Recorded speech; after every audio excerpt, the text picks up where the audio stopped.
श्रीरामं श्रीरामं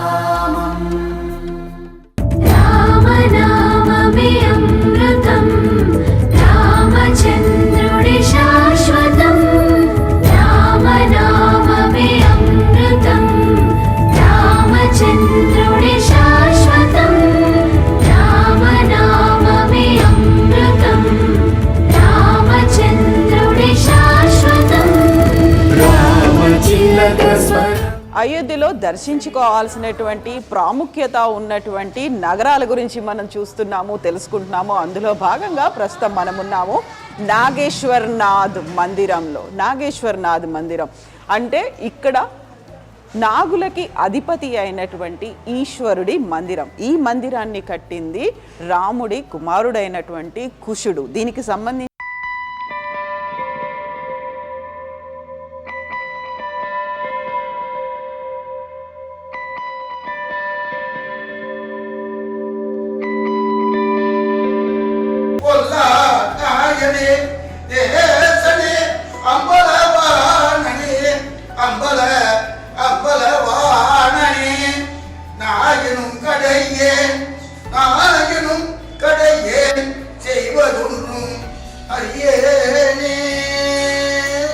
నాగేశ్వర్నాథ్ మందిరం రాముడి కుమారుడు కుశుడు కట్టించినటువంటిది ఈ మందిరం. దీనికి సంబంధించినటువంటి పురాణ గాథ ఒకటి ఉంది.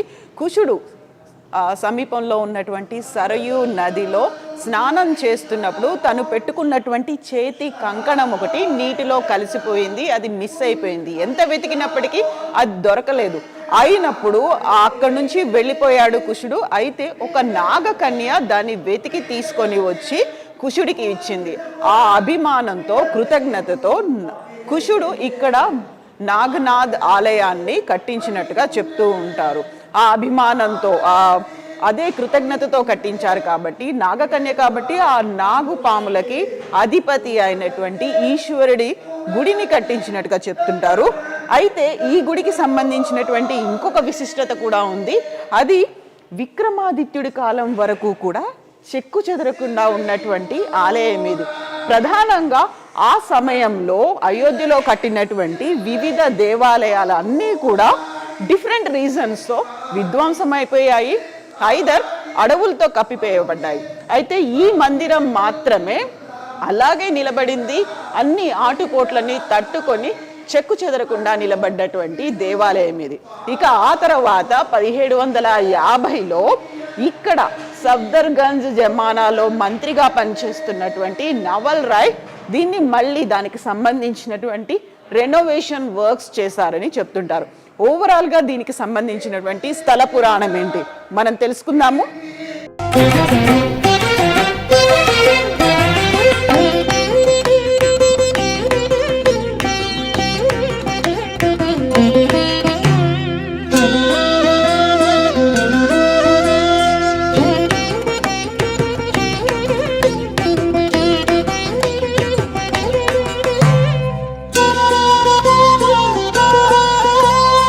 నాగేశ్వర్నాథ్ దేవాలయం ఇన్సైడ్ గర్భగుడిలో ఉన్నాము. ఇదే కుశుడు ప్రతిష్ఠించినటువంటి విగ్రహం. ఇక్కడ నాగేశ్వర్నాథ్ అంటే నాగులకి అధిపతి. అందుకే మనకి ఇక్కడ శివలింగం కింద ఉన్నటువంటి బేస్ అంతా నాగ సర్పాలతో నిండినట్టుగా కనిపిస్తుంది. దానికి సంబంధించినటువంటి పురాణాల గాథ ఎలా ఉంది అనేది మనతో పాటుగా ఉన్నారు పండిత్ ఆనంద్ ద్వివేది గారు.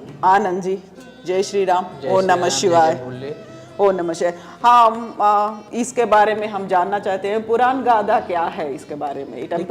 मंदिर की स्थापना जो है श्री राम जी के जो कनिष्ठ पुत्र थे कुश जी महाराज, उनके समय पर हुई थी। एक बार क्या हुआ था कि जब राम जी अपने लोक को जाने लगे तो उन्होंने अपना राज्य जो है अपने जो भाई थे और अपने सारे पुत्रों में विभक्त कर दिया।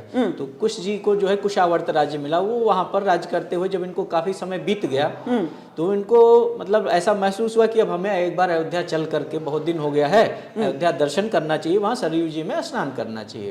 तो वो अयोध्या आए, उन्होंने सरयू जी में स्नान किया। तो सरयू जी में स्नान करते हुए उनके हाथ का कड़ा जो कंगन होता है, क्योंकि राजा लोग उस समय आभूषण धारण करते थे, तो कड़ा जो है वो सरयू जी में कहीं गिर गया।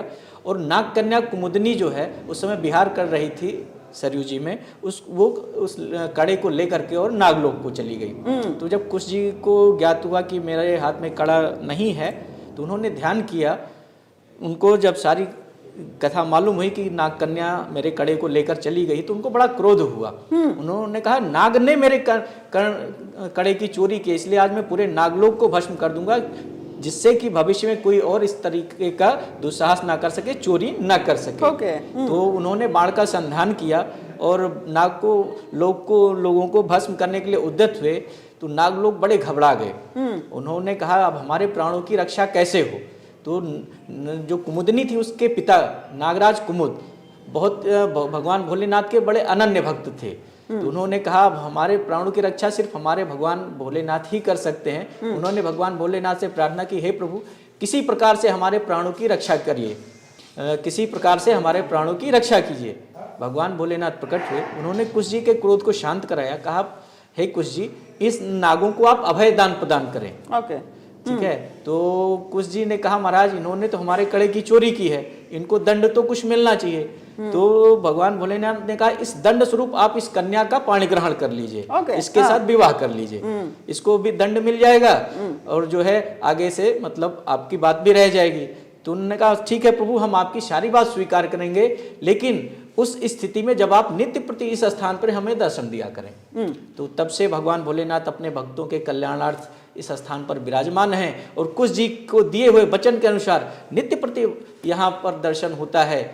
जो है नाग देखिए, चारों तरफ आप देखिए नागों के ऊपर वेष्टित हैं। तो नागों की रक्षा के लिए प्रकट हुए, इसलिए इनका नाम नागेश्वरनाथ। ఇప్పుడు మనం చెప్పుకున్నటువంటి స్టోరీకి ఇది ఇంకొక ఎక్స్టెన్షన్. అదేంటంటే తన కంకణం పోయింది, కుశుడి కంకణం పోయిన తర్వాత అది నాగకన్య కుముదినికి దొరికింది. ఆ కుముదిని ఆ కంకణాన్ని తీసుకొని నాగలోకానికి వెళ్ళింది. అయితే ఇదంతా ఇంటికి వెళ్ళిన తర్వాత, అంతఃపురానికి వెళ్ళిన తర్వాత కుశుడికి తెలిసింది తనకి చేతిలో ఉన్న కంకణం పోయిందని. ధ్యానంతో తెలుసుకుంటే కుముదిని దగ్గర ఉందని. అయితే అది తను కొట్టేసింది అనుకున్నారు, దొంగతనంగా తీసుకెళ్ళిపోయింది అనుకున్నారు. ఈ నేపథ్యంలోనే కుశుడు నాగలోకాన్ని అంతం చేద్దామనుకొని తన అస్త్రాన్ని ఎక్కుపెట్టాడు. అప్పుడు కుముదిని తండ్రి కుముద్ రియలైజ్ అవుతాడు విష్ణువుని, అలాగే శివుణ్ణి వేడుకుంటాడు. అప్పుడు శివుడు ప్రత్యక్షం అవుతాడు. శివుడు ప్రత్యక్షమై ఒకటి చెప్తాడు, ఇప్పుడు తను దొంగతనం చేయలేదు, అలా ఎత్తుకుపోలేదు, కాకపోతే జరిగింది ఇది అని చెప్పిన తర్వాత అప్పుడు ఏం చేయాలి, తన అస్త్రాన్ని మళ్ళీ ఎక్కుపెట్టారు కాబట్టి ఏం చేయాలి అనుకున్నప్పుడు శివుడు తన్ని పెళ్ళాడమని కోరుతాడు కుముదిని. అయితే అక్కడ మాత్రం కుశుడు ఒక కండిషన్ పెడతారు. సో మీరు ఇక్కడ వచ్చినట్టయితే, ఇక్కడ మీరు ఉన్నట్టయితే, ఈ ప్రాంతంలో మీరు వెలిసినట్టయితే నేను కుముదిని పెళ్ళాడతానని చెప్తారు. ఆ నేపథ్యంలోనే శివుడు ఇక్కడ వెలిసారని, అందుకే నాగేశ్వరనాథ్ అనే ఒక పేరు వచ్చిందని. तो इस गाथा के साथ एक और हिस्टोरिक रिप्रेजेंटेशन भी है ना, राजा विक्रमादित्य के साथ और नवल राय जी के साथ भी है ना। जी जी। अब फिर कालांतर में जब अयोध्या फिर कितनी बार बसी और उजड़ी, तो एक बार क्या हुआ, राजा विक्रमादित्य जी विहार करते हुए सरयू तट पर विचरण कर रहे थे। उस समय अयोध्या बिल्कुल वीरान सी थी, यहाँ मतलब सब केवल सरयू जी का जल और जंगल ही हो गया था। तो वो विहार कर रहे थे सरयू जी पर, ऐसे आखेट करते हुए निकले।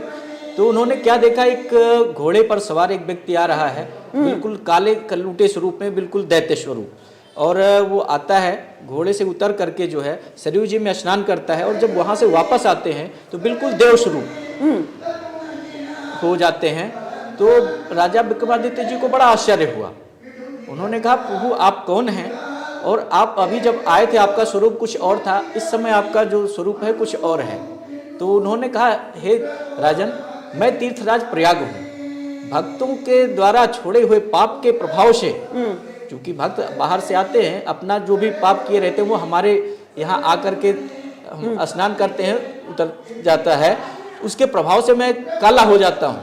तो आज रामनवमी का दिन है, आज रामनवमी के दिन जो भी भक्त आकर के अयोध्या, ये अयोध्या है, यहाँ पर जो भी भक्त आज रामनवमी के दिन आकर के सरयू मैया में स्नान करते हैं, उनके सारे पाप जो है हट जाते हैं और वो पुनः अपने निर्मल गति को प्राप्त करते हैं। तो ये रेनोवेशन पुनर्निर्माण नवल राय जी किए हैं। फिर जो है विक्रमादित्य ने जी पूछा महाराज जी, अयोध्या आप कह रहे हैं कि ये अयोध्या स्थान है, यहाँ तो कुछ नहीं है, तो निर्जन है। उन्होंने कहा राजन आप यहाँ पर आप जाइए, आपको एक गौ माता मिलेंगी, वो गौ माता जिस जिस स्थान पर अपना दूध गिराती जाए वहाँ आप उत्खनन कराइए, वहाँ पे आपको मंदिर मिलेंगे और उनका आप पुनर्निर्माण कराइए। तो जो है उसी समय से जो उन्होंने फिर मंदिरों का पुनर्निर्माण कराया। आप ये देखिए मंदिर के चारों तरफ देख सकते हैं जैसे खंभे बने हुए हैं, 32 पुतलियां लगी हुई हैं। ये एक ही शिलापट पे बना हुआ गर्भगृह है भगवान का। ये सब कुछ जी शिला के एक ही शिलाखंड पर बना हुआ है, कहीं पे कोई ज्वाइंट नहीं है, ओके। अलग से कोई पत्थर नहीं लगाया गया है। मूर्तियां भी उसी पत्थर में तराशी गई हैं, ये खंभे भी उसी पत्थर से तराशे गए हैं। इस प्रकार के उनके समय का, विक्रमादित्य जी के समय का अब केवल 2 मंदिर है, एक यहाँ पर है और एक श्री हनुमानगढ़ी जी पर है। वहाँ भी आप जाके देखिएगा, वहाँ का गर्भगृह भी बिल्कुल ऐसा ही है। तीसरा श्री राम जन्मभूमि का था, वो तो बाबर ने जो है विदीर्ण कर दिया था उस समय। उसमें भी जो खुदाई उत्खनन में जो खंभे मिले हैं, जो मूर्तियां मिली हैं, वो बिल्कुल इसी प्रकार की हैं। तो हमने सुने हैं कि यहाँ पर रामनवमी के साथ शिवरात्रि भी मनाते हैं। जो मुख्य पर्व जो है इस मंदिर का, वो जो है महाशिवरात्रि है। जी, भगवान महाशिवरात्रि तो भगवान भोलेनाथ को समर्पित है, वो तो पूरे देश क्या पूरे विश्व के मंदिरों में जो है मनाई जाती है। जय श्री राम। जय श्री राम, जय Bholenath. Thank you so much Anand ji, thank you.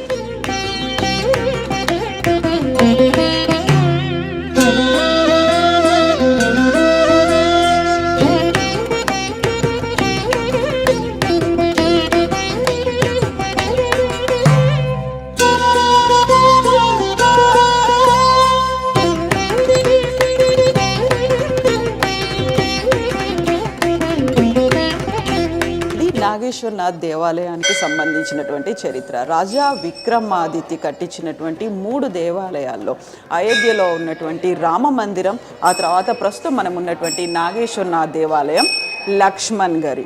అయితే ఆ తర్వాత దండయాత్రలు కావచ్చు, వివిధ కారణాల వల్ల అక్కడ రామ మందిర నిర్మాణం అనేది, అంటే రామ మందిరాన్ని అక్కడ కూల్చేశారు. చివరికి గట్టిగా నిలిచినవి నాగేశ్వరనాథ్ దేవాలయం, లక్ష్మణ్ గారి. సో ఆ తర్వాత దీన్ని రినోవేషన్ అనేది నవల్ రాయ్ చేశారు 1750లో. ఇప్పుడు మనం చూస్తున్నటువంటి ఈ నిర్మాణం అంతా, ఇంక్లూడింగ్ లోపల ఉన్నటువంటి స్ట్రక్చరు, కన్స్ట్రక్షన్, ఇవన్నీ కూడా ఒక ఏకశిలతోనే జరిగినట్టుగా చెప్తున్నారు పండిత్ ఆనంద్ జీ. ఇక్కడ ఓవరాల్గా మనం చూస్తున్నటువంటి బ్యాక్ సైడ్ నిర్మాణం అంతా కూడా ఏకశిలతోనే జరిగినట్టుగా చెప్తున్నారు. ఒకే ఒక కొండని తొలిచి కట్టినటువంటి నిర్మాణంగా.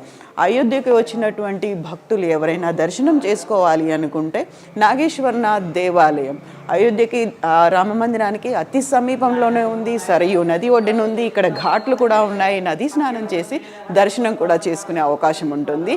ఇక్కడ రామ్ నవమితో పాటుగా